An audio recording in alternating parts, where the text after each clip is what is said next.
एक लोमड़ी की मृत्यु हो गई थी। उसके दो छोटे छोटे मासूम बच्चे अब बिना माँ के रह गए थे। उसके एक बच्चे का नाम था डिंकी और दूसरे का नाम था लकी। टिंकी भैया, अब हम इस खूंखार जंगल में बिना माँ के कैसे रह पाएंगे? जब हमारी माँ जिंदा थी तो वो कहती थी कि ये जंगल बहुत ही भयानक है, यहाँ के जानवर छोटे बच्चों को अपना शिकार बना लेते हैं। हाँ लकी, तुम बिल्कुल ठीक कहते हो। ये जंगल बहुत ही खतरनाक है। यहाँ पर कदम कदम पर मौत रहती है। लेकिन तुम चिंता मत करो, अभी तुम्हारा भाई जीवित है। मैं तुमको किसी सुरक्षित जगह पर लेकर जाऊंगा, जहाँ पर कोई भी मांसाहारी जानवर नहीं आ सकता। लेकिन भैया, मुझको तो माँ की बहुत याद आ रही है और मुझको तो अब भूख भी लग रही है। तुम फिक्र मत करो भाई, मैं तुम्हारे लिए खाने का भी इंतजाम कर दूंगा। मेरे होते हुए तुमको कभी भी माँ की कमी महसूस नहीं होगी, समझे? और वो अपने छोटे भाई को लेकर किसी सुरक्षित जगह की तलाश में निकल गया।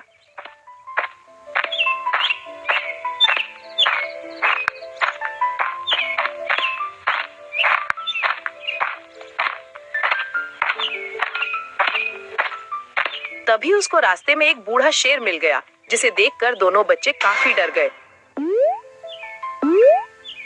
मुझसे डरने की तुमको कोई आवश्यकता नहीं है बच्चों। मैं तुमको कोई भी नुकसान नहीं पहुंचाऊंगा, बल्कि मैं तो तुम्हारी मदद करने के लिए आया हूँ। लेकिन बाबा, आप कौन हो और आप हमारी मदद किस प्रकार से करना चाहते हो? अरे बूढ़े शेर, ना ही हमने आपसे कोई भी मदद मांगी है, फिर आपको कैसे पता चल गया कि हमको मदद की जरूरत है? यहाँ पर मैं तुम्हारे बारे में सब कुछ जानता हूँ।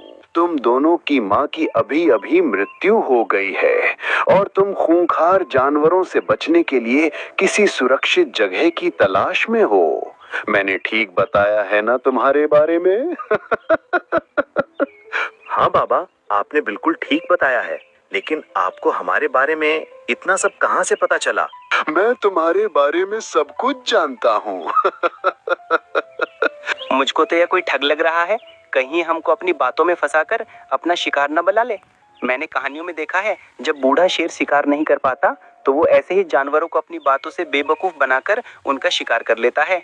मुझको तो ये ऐसा ही ठग लग रहा है, मुझको तो ये पक्का ठग ही लग रहा है। अरे क्या सोच रहे हो इतनी देर से? अगर तुमको कोई ऐतराज ना हो तो मैं तुम्हारा धर्म पिता बन सकता हूँ। तुमको पिता का प्यार मिल जाएगा और मुझको बच्चों का। क्या कहते हो डिंकी और लकी? अरे बाबा, आपको हमारा नाम कैसे पता चला? हमने तो आपको बताया भी नहीं है। मैंने तुमको पहले ही बता दिया था मेरे बच्चों, मैं सब जानता हूँ। मुझको तो ये पक्का ठग ही लग रहा है। तो बताओ, बनोगे तुम मेरे बेटे और मुझे बनाओगे अपना धर्म पिता? हाँ बाबा, ठीक है, आज से आप हमारे धर्म पिता हुए। ठीक है तो मेरे बच्चों, आज से तुम्हारी हिफाजत की जिम्मेदारी मेरी हुई। चलो मेरे साथ, मैं तुमको सुरक्षित स्थान पर ले जाता हूँ। और वो शेर उनका धर्मपिता बनकर उनको अपने साथ ले गया।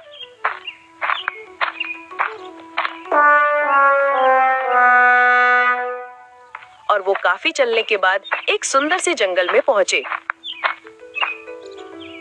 पिताजी, ये कौन सा जंगल है? ये तो बड़ा ही खूबसूरत है। बेटा, ये माधवगढ़ है। यहाँ के जानवर बहुत ही समझदार और लोकप्रिय होते हैं। वो अतिथियों की बहुत ही सेवा करते हैं। तभी उनके पास भालू आया। अरे कौन हो तुम? इस जंगल के तो नहीं लगते, तुम तो परदेसी दिखाई पड़ रहे हो। हाँ, हम बहुत दूर से चलकर आए हैं इस जंगल में, नए हैं। अच्छा, तो आप इस जंगल में अतिथि हो। रुको, अभी मैं आपके लिए कुछ खाने के लिए लेकर आता हूँ। आप सफर में काफी थक गए होंगे और आपको भूख भी लग रही होगी। रुको, मैं आपके लिए ताजा तरबूज लेकर आता हूँ। हाँ, तुमने बिल्कुल ठीक कहा। मेरे दोनों बेटों को भी बहुत तेज भूख लगी है। फल थोड़े ज्यादा लेकर आना। और भालू थोड़ी देर में उनके लिए ताजा फल ले आया।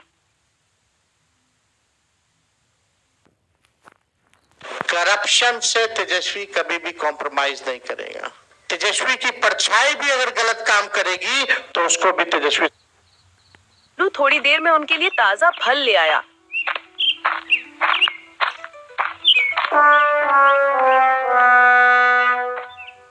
लो बूढ़े बाबा, मैं आपके लिए ताजा तरबूज लेकर आया हूँ। इसे खाकर आपकी भूख भी मिट जाएगी और प्यास भी बुझ जाएगी। और उनको तरबूज को देखकर भालू वहां से चला गया और तीनों बाप बेटे ने मिलकर तरबूजों का लुत्फ उठाया।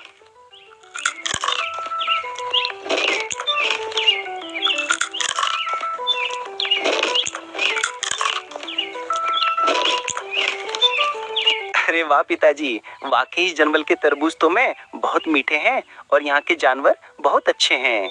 हाँ पिताजी, सच में ये जंगल बहुत ही अच्छा है। यहाँ पर देखा नहीं आपने अतिथियों की कैसे सेवा कर रहे हैं।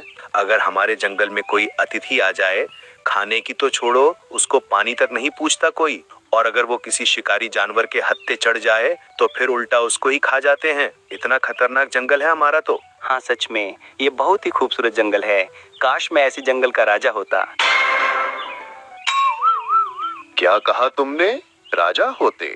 ठीक है, तो मैं तुमको इस जंगल का राजा बनाता हूँ, चलो मेरे साथ। पिताजी, क्या आप मुझको सच में इस जंगल का राजा बनाएंगे? हाँ, मैं तुमको इस जंगल का सच में राजा बनाऊंगा, लेकिन तुम कभी भी अपने धर्म को मत भूलना और इस जंगल में जो भी परंपरा चल रही है उसका कभी भी विरोध मत करना। सदा अतिथियों की सेवा करना। चलो मेरे साथ अब। और वो बूढ़ा उनको जंगल के जानवरों के पास ले गया।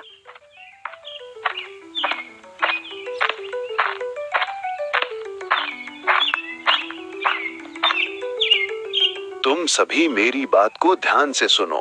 आज से मैं अपने बेटे लकी को इस जंगल का राजा बनाकर जा रहा हूँ। जैसा वो कहे तुम उसके हर आदेश का पालन करना।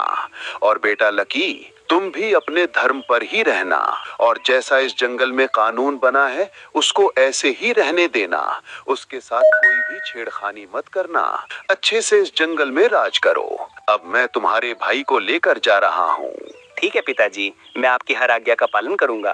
वो बूढ़ा लकी को राजा बनाकर डिंगी को अपने साथ लेकर आगे चल दिया। बेटा, अब हम जिस जंगल में जा रहे हैं उस जंगल के जानवर बहुत ज्यादा गरीब हैं। उस जंगल में ना तो फल के पेड़ हैं और ना ही मीठे पानी की व्यवस्था है। वहाँ पर जानवर बहुत ज्यादा कष्ट में अपना जीवन व्यतीत कर रहे हैं। कोई बात नहीं है पिताजी, सदा समय एक जैसा नहीं रहता। चलो वहीं पर चलकर देखेंगे आखिर कैसा है वो जंगल। और दोनों उस जंगल में पहुंच गए। हाँ सच में पिताजी, ये जंगल तो बहुत ज्यादा गरीबी की हालत से गुजर रहा है। लेकिन पिताजी, इस जंगल में कोई भी अतिथियों की सेवा करने के लिए नहीं आया। बेटा, मैं तुमको पहले ही बता चुका हूँ, ना तो इस जंगल में एक भी फल का पेड़ है और ना ही मीठे पानी की व्यवस्था है। फिर भला कोई अतिथि की सेवा करने के लिए क्या लेकर आएगा? वो बातें कर ही रहे होते हैं, तभी उनके पास एक गरीब दीनहीन सी बकरी आती है। माफ करना, मैं आपके स्वागत में कुछ नहीं लेकर आई पाई हूँ क्योंकि हमारे जंगल में कुछ भी नहीं है, इसलिए मैं आपकी सेवा में खाली हाथ आई हूँ। आप दोनों अतिथियों का हमारे जंगल में स्वागत है। आप मुझको एक बात बताओ, आपके जंगल में इतनी ज्यादा गरीबी और भूखमरी क्यों है? क्या आपके जंगल का राजा होनहार नहीं है? हमारे जंगल में फिलहाल कोई भी राजा नहीं है, इसीलिए जंगल की ऐसी दुर्दशा हो गई है।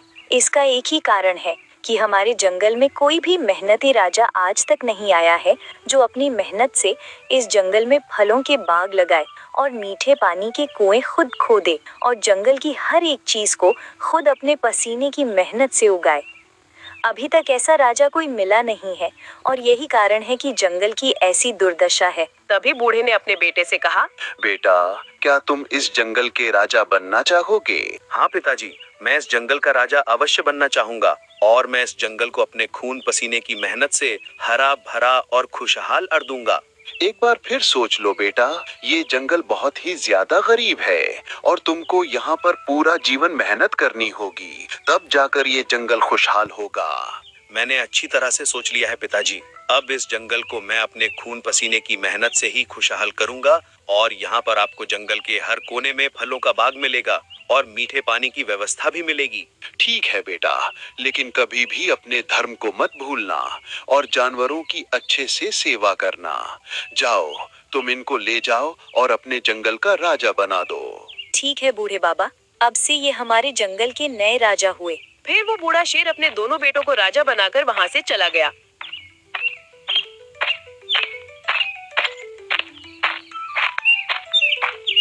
ऐसे ही कुछ समय बीता।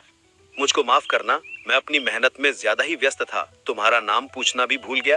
क्या नाम है तुम्हारा? महाराज, मेरा नाम झुमरी है। पहले मैं झुमरी तलैया के जंगलों में रहती थी। इसी वजह से माँ बाबूजी ने मेरा नाम झुमरी रख दिया। अच्छा नाम है तुम्हारा झुमरी। अब बताओ, ये फलों का बाग तुमको कैसा लगा? सच में महाराज, आप बहुत मेहनती हो। आपने हमारे जंगल में बहुत सारे फलों के बाग लगा दिए हैं। अब हमारे जंगल में गरीबी न के बराबर बची हुई है और हमारे जंगलों में अब इतने फल लगे हैं कि हम उनको दूसरे जंगलों में भी बेच देते हैं। ये सब आपकी मेहनत से हुआ है महाराज। झुमरी, ये सब तो मेरे पिताजी के आशीर्वाद से हुआ है। उन्होंने ही मुझसे कहा था कि कभी भी अपने धर्म से पीछे मत हटना, और मैंने वही किया। मैंने हमेशा अपने धर्म का ही पालन किया। अब झुमरी, हम अपने जंगल में एक बाग और लगाएंगे, फिर हमारे जंगल में सबसे ज्यादा बाग हो जाएंगे और फिर हम आसपास के सभी जंगलों में फलों के सबसे बड़े विक्रेता बन जाएंगे। हाँ महाराज, आपने बिल्कुल ठीक कहा। और दूसरे बेटे लकी का जंगल पहले खुशहाल था, लेकिन अब लकी के आलस की वजह से उस जंगल की दुर्दशा बिगड़ने लगी। महामंत्री, हमारे जंगल